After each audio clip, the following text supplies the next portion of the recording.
Pinakita ng programang ito ang mga pangunguna ng Parañaque City kung paano sila humataw sa kanilang mga programa sa panahon ni Mayor June Bernabe. Kaya naman awardee hindi lamang sa Pilipinas, kung hindi buong mundo, kinilala sa kalusugang programa ang Parañaque City. At higit sa lahat sa kapaligiran, inagapan din ni Mayor June Bernabe na sila lamang ang merong ganito, dredging machine at excavator na tinatawag nilang spider. Lahat yan ipaliliwanag ni Mayor June Bernabe. Hindi lamang yan, kung hindi ang kanilang gawad kalinga bilang bahagi ng kanilang pabahay program na nanguna din po ang lungsod ng Parañaque. Andito na ang umahataw, Mayor June Bernabe. Good evening, ito po si Mayor June Bernabe sa lungsod ng Parañaque. Katatapos lang po ng year 2010. We'd like to greet each and everyone very happy and prosperous new year, new 2011. Tuwan-tuwa po tayo na tayo po ay nakapagbigay ng serbisyo sa ating mga kababayan. Dumating po yung ating dredging machine. Siya po naglilinis na ilog Parañaque. Napansin po natin, lalo na po doon sa may tributary ng C5 area, simula po na nagukay doon ay medyo bumilis po yung daloy ng tubig. Target po namin is the whole stretch of the Parañaque River from San Dionisio up to Baclaran. Bis na kami po ay magpakontrata, kami na lang po ang nag-ooperate para ho kami makatipid. Sa ating pong edukasyon naman, nagpatayo po tayo ng Parañaque City College Building, Santo Niño. Nakapagtayo din po tayo ng Parañaque Science High School, doon din po sa Santo Niño. Meron din kami natayo Agriculture Building. Ito po ay nasa Baclaran Elementary School Central. Itong taon na to ay tatayo kami ng isang high school at isang elementary sa Merville. Ito po, programa naman natin sa pabahay. Tuloy-tuloy po yung ating programa. Kasama po natin ng Gawad Kalinga. Meron po tayong 4.2 hectares na nabili dyan po sa may C5 at ililipat po natin dyan yung mga nakatira sa Ilog, Parañaque para sila po ay maalisin natin sila sa danger zone. 2,500 families po yun, pero magagawa lang po namin doon sa 4.2 hectares is for 1,500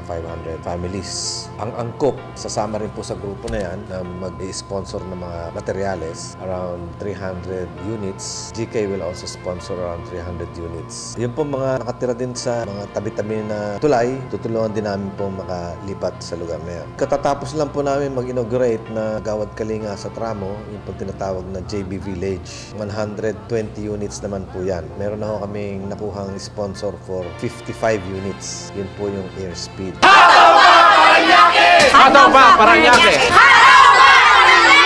Tungkol naman po sa kalusugan, binigyan po tayo na Department of Health at saka ng Department of Interior and Local Government na award. Tayo lang po nakakuha ng award na yan sa Metro Manila, City of Parañaque. Ang programa po natin ay Mitigation of HIV/AIDS. That's why it's called JAMP Award. Honorable Mayor Parañaque, Mayor Florencio Bernabe together with his team.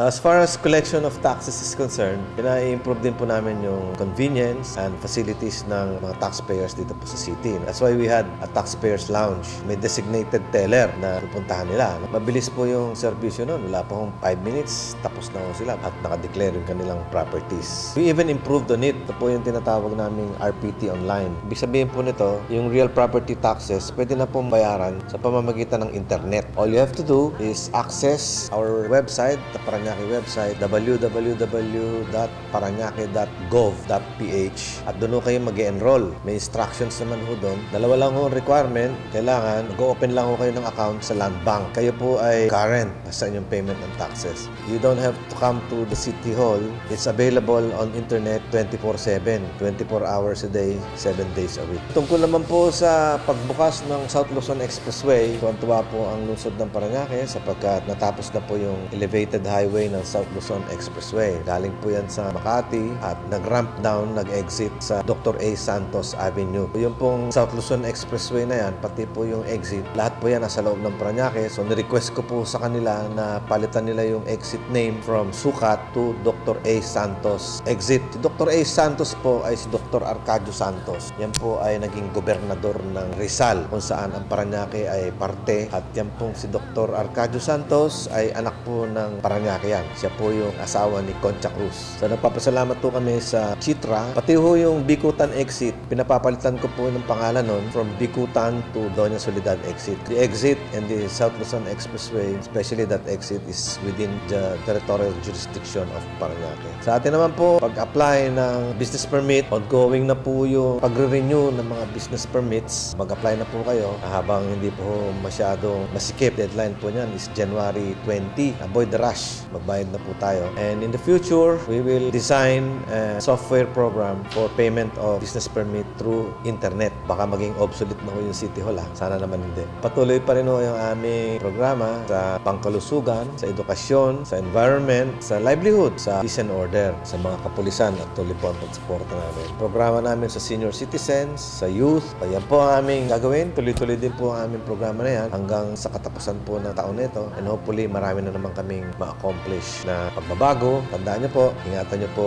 ang pag-handle ninyo ng basura para po hindi kumalat-kalat yung ating basura. Ilabas nyo lang po sa gabi at wag po sa araw. Ito po si Mayor June Bernabe. Nagpapasalamat po sa mga kababayan po natin sa lungsod ng Paranaque. God bless. Hataw pa, Paranaque.